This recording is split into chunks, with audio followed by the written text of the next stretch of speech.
women play such a central role in the family and in society that removing them from a home has societal consequences. I mean, and I'm not even talking about if it was for something that was justice related or not. When a mother isn't there, there's a material loss to the nuclear family. And in many instances, you also have mothers who are also taking care of their kids, right? So there's an intergenerational component to this. But the largest growing prison population, and they're in facilities that weren't really designed with women in mind.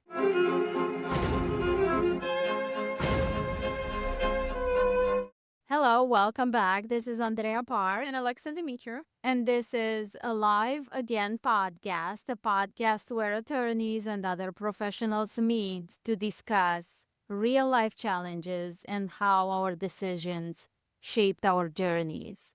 Our guest for today is Julia Keleher. She is co-founder and strategy and operations lead for Alliance for Incarcerated Women. Julia, thank you so much for being here with us. It's such a pleasure to have you. Thank you both for having me. You were referred to me by a good friend of mine, and then the rabbi who actually helped for my release earlier from prison.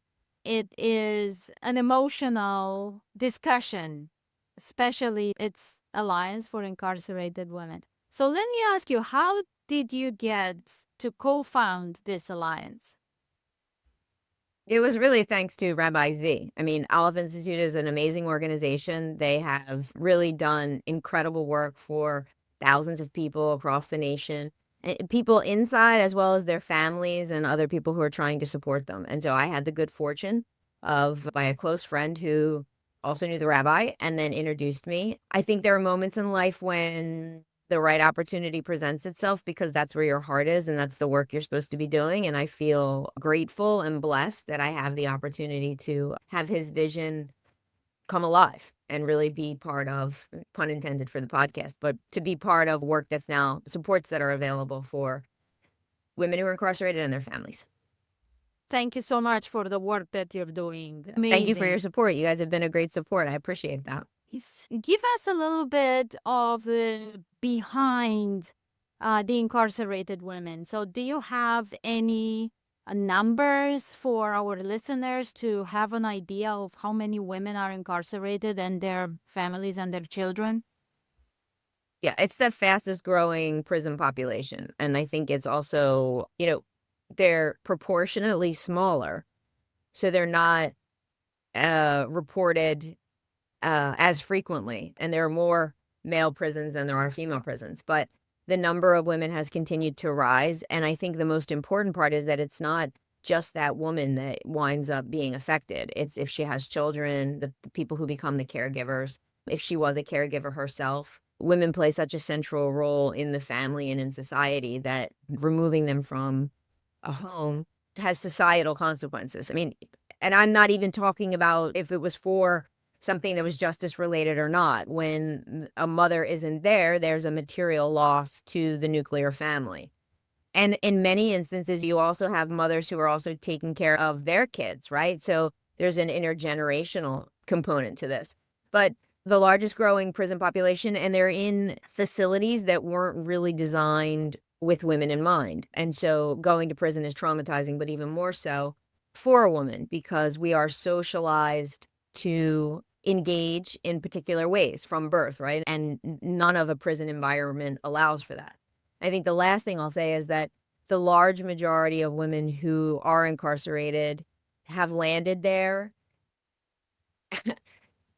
and it's become the culminating point of a series of lifelong traumatic instances. So you have a higher rate of mental illness, you have a higher rate of frequency of traumatic life events as a child. So whether that's being homeless, poverty, sexual abuse, and then you have this pathway. So there's sexual abuse, then there's drug abuse, then there's prostitution, then there's involvement with drugs. There's this whole frequently walked road that women who are vulnerable and who are victimized in society wind up on.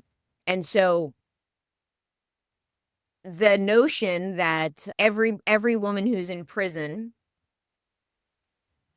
voluntarily committed some act with the intention of committing a criminal act, I don't think holds, because you have many, many women who were in abusive relationships. And I'm saying this from firsthand experience, right? Like, the research will prove it out, but I'm telling you what I saw and what I observed, that they wound up in abuse after having childhood sexual trauma, their own series of mental health issues, getting in an abusive relationship, not being able to work because the public education system had failed them, and now dependent on a person who's engaged in criminal activity. When that person gets swept up, the partner, now this woman is worried about what they're going to do with these kids, and will they say something? Will they not say something? Are they threatened? And so you can get a conspiracy charge just because you were, and even if you broke up with them and you happen to be in the same room with them the day that this stuff went down. So I'm saying that the pathway there is not as commonly understood to be what it is. And unfortunately, it's happening increasingly more frequently to more women across the country. And you were talking about abuse and drugs and all kinds of stuff, but I'm speaking from my own experience, white collar crimes. When I got to Danbury, out of 180 women, 12 were attorneys. So even the white collar crimes, it's women incarcerated, the number is growing. Yeah, at Alderson, I think there were 3 total cases of white collar crime. I think there's also a change in the prison population, whereas, who actually is housed at a camp is starting to look different, the profile of those people. But I also think that, and I can't speak to any one person's experience, so I'll frame it as my own. It's not uncommon for women, the way that we're socialized, to put demands on ourselves to perform, to do more, to always get it right, to work harder, to make something successful. And our sense of worth in some ways is caught up in that. And I think that you see that in women who are not justice impacted, the fact that a woman isn't paid at the same rate that a man is who's doing the same job. There are inconsistencies and imbalances in society. To your point, as attorneys, it can happen to anyone, Yeah. right? I was speaking about a certain set of crimes, but the fact that anybody could get charged with anything and that 98% of federal cases are resolved by a plea agreement, right? I'm not even talking about the substance of the matter. I was just talking about the profile of the most frequently observed persona in a federal prison. But it is non-discriminatory. The system will pick up anybody that gets in its way. That's unfortunate. And how specifically is your association helping women? We provide 3 lines of service. One is medical advocacy. So women who are in prison and who are in need of medical assistance, whether it's you can't get your medicine, you have a critical condition that needs treatment, you have medical records that someone wasn't able to interpret for you, you're not able to get medical care. We are here to listen and to try to connect you with support services. Obviously, the demand for that, given what healthcare is in prison, is going to exceed our capacity. But we are committed to providing as much help as we can and continuing to build out networks. 2, pro bono legal support for clemency cases and compassionate release. Our goal is to get women either home sooner or closer to home if a change in designation is warranted. There are times when the medical conditions will inform what the clemency or compassionate release case is. We have a team of 7 national firms who have agreed to take cases from us. We're fortunate to have partners at the federal level, and we're in the process of building out partners at the state level. And then the third one is family reunification. And so in that, we work with the facility. The idea is that, we want to ameliorate what the conditions are inside, and we want to help the corrections officers and the facility staff also be able to have a moment of humanity with women who are in their custody, giving them an opportunity to experience women being women while they're actually continuing with their sentence. So, for example, we had a Mother's Day event at a prison in Gatesville, Texas. Wonderful warden there. And she allowed us to, we had food donated from Chick-fil-A, and we bought crafts and puzzles and games, and they had a Mother's Day, So I think that's good for everyone. I think honoring people's humanity is good for whoever's experiencing that and whoever gets to be a part of that. We have a back to school drive. Thank you for support for that. It closes on September 30th. The event will be on October 1st. And so, again, this wonderful, wonderful warden who is good-hearted and able to find her way to maintain the security of the facility while also offering this kind of opportunity. The moms will receive school supplies and they will make backpacks. And so 25 families will come and their mom will, the mom will have the opportunity to give the child the backpack. Does that fix everything? No. Is it gonna keep a kid from missing his mom when he wakes up and has a bad dream or something bad happens and he wants to run and have her hold him? No. But we're hopeful that it's one memory that will be strong and durable, that when she comes home, they'll be able to talk about something that they shared and something that was nice.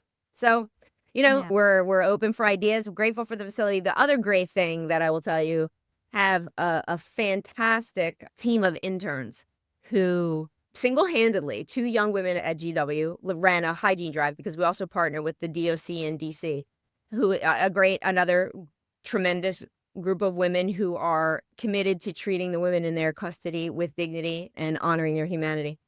They did a hygiene drive on GW's campus last year. Okay, so we got the products and we donated them. Now we're doing it nationally. We've got Cornell, Yale, UCLA, GW's doing it again, Ohio State. So there are a bunch of campuses that are interested in doing this, and you have students who just care about this issue who are going to run a hygiene collection drive. We want to partner with the facilities so that they'll, I sent out letters to say, will you receive this stuff? And it helps offset the cost of commissary items. But also a lot of women are indigent and they don't have money on their books to be able to buy basic necessities. I think it's really big-hearted, and I think it just makes me inspired about the generation that's coming as leaders, because they don't know what it is to not be able to take a shower for 3 days. They don't know what it is to have dirty hair and to smell yourself because you weren't able to get clean. Yet they're sensitive enough to say, I'm going to mobilize, my network to be able to do something so that these women can have a nice bar of soap. And you got to believe that just makes for a better society all the way around. And how does it work? Because it says a lot that the easy part is to get people to actually donate.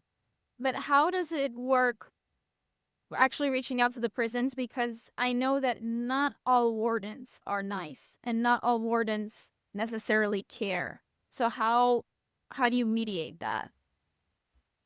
Yeah, I mean, people are people.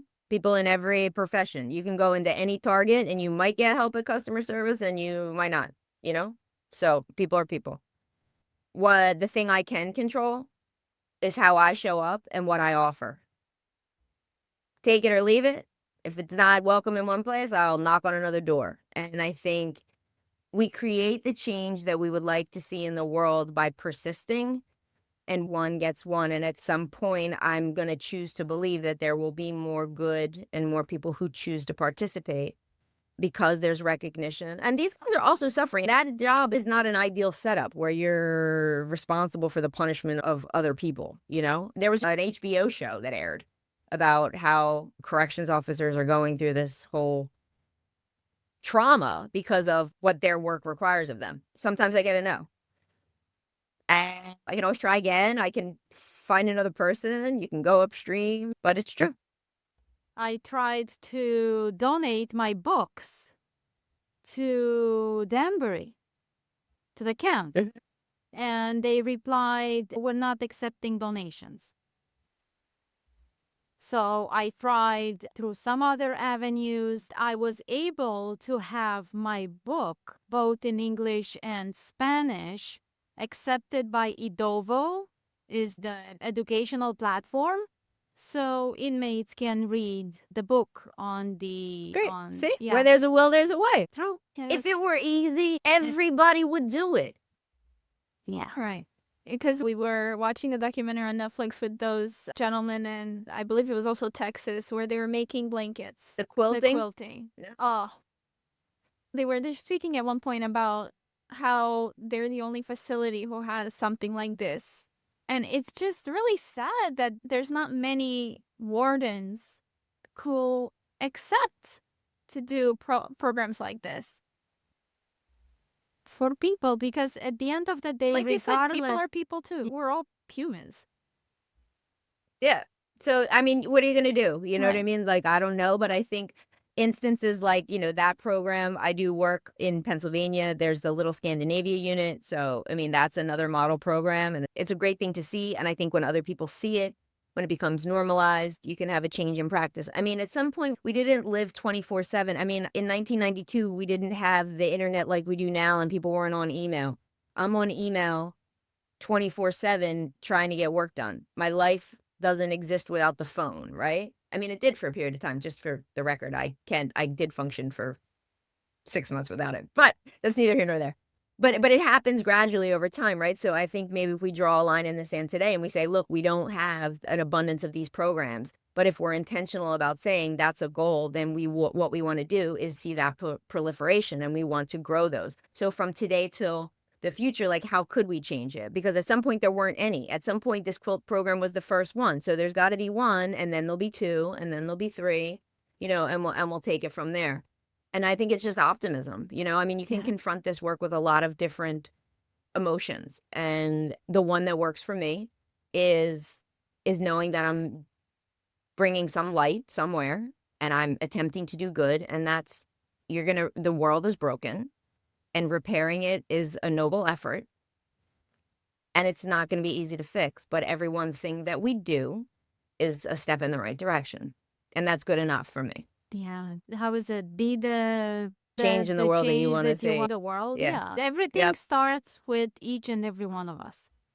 Yeah. Yeah. And I think that that's for your audience, right? Like, this is a conversation that we're having, but every person who's hearing us has that moment in their life. Every human has lived this. Who do I choose to be when I go home? How am I going to show up at work? When I bump into, that person on the street, how am I going to meet them? When I see a person who's unhoused, where does my generosity show up? What is my faith like? These are micro decisions that we make every day, but we have control over them.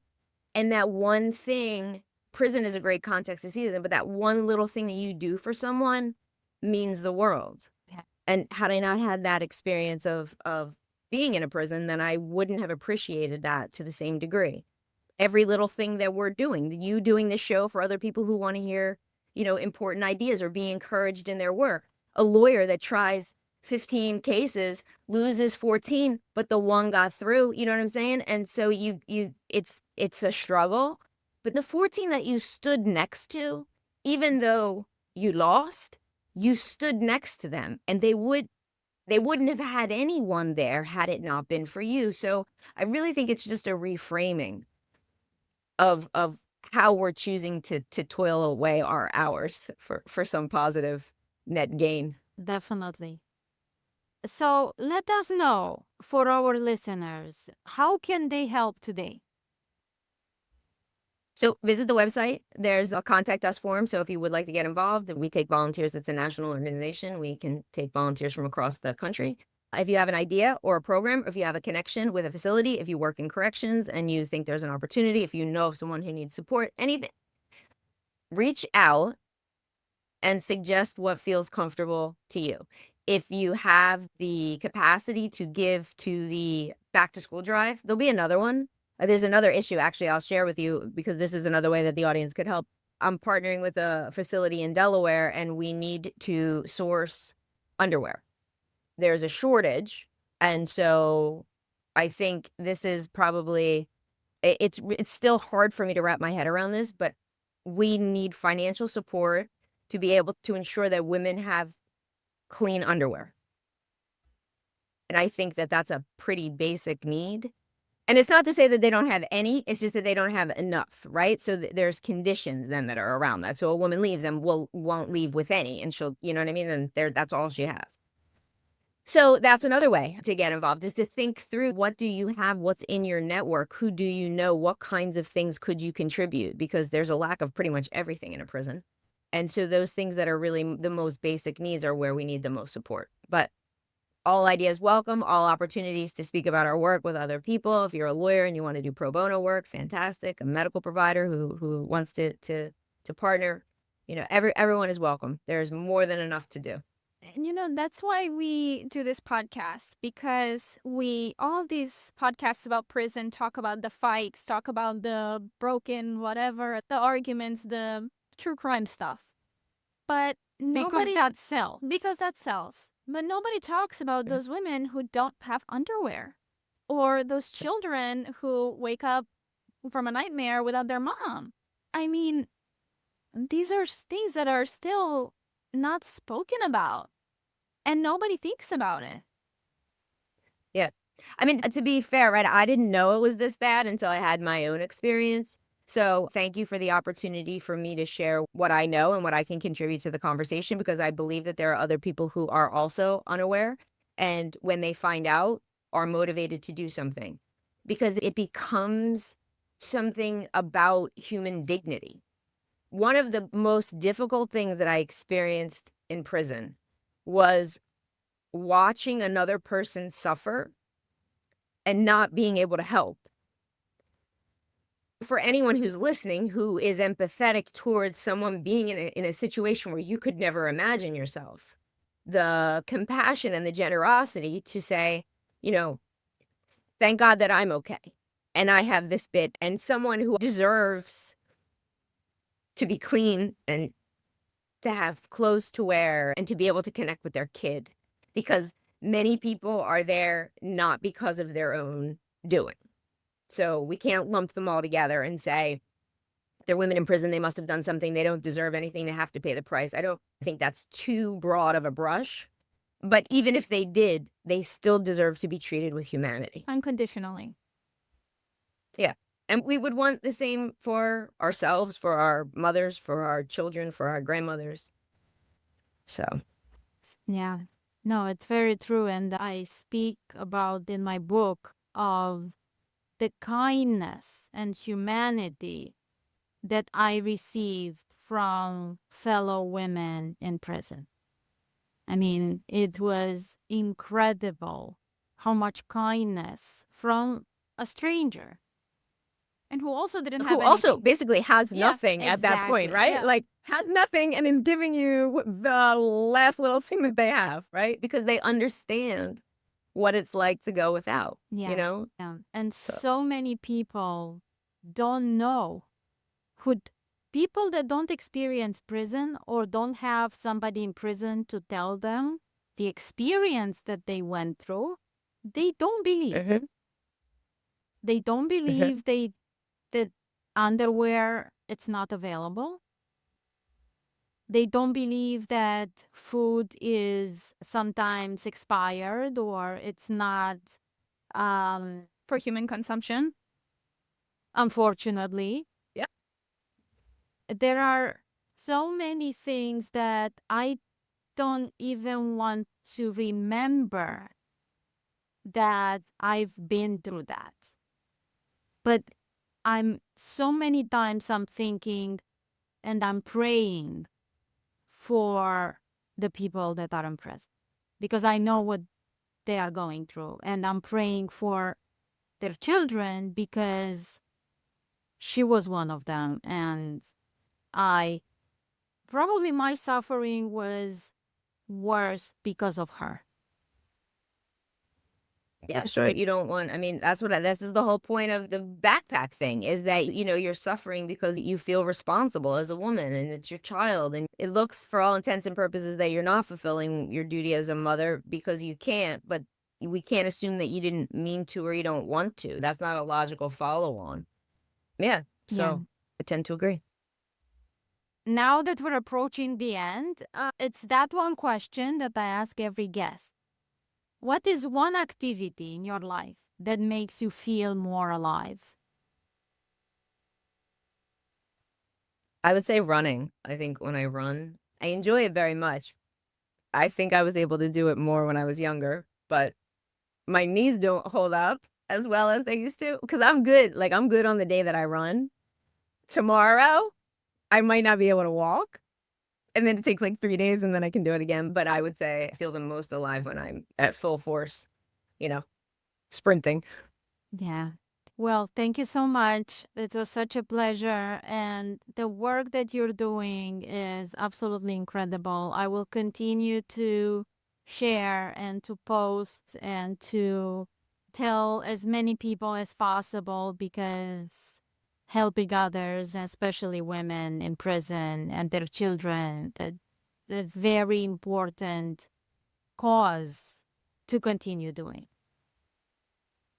Thank you both so much. Thank you for the work you're doing with your podcast, for giving me an opportunity to be here, and for shining light on everyone else's story. And your book and the message that you're trying to bring into the world, I think, is also equally important. So thank you for that. Thank you very much. Our listeners, thank you for listening. And for more guests and more conversations, please subscribe and follow us. Thank you. We'll see you next week.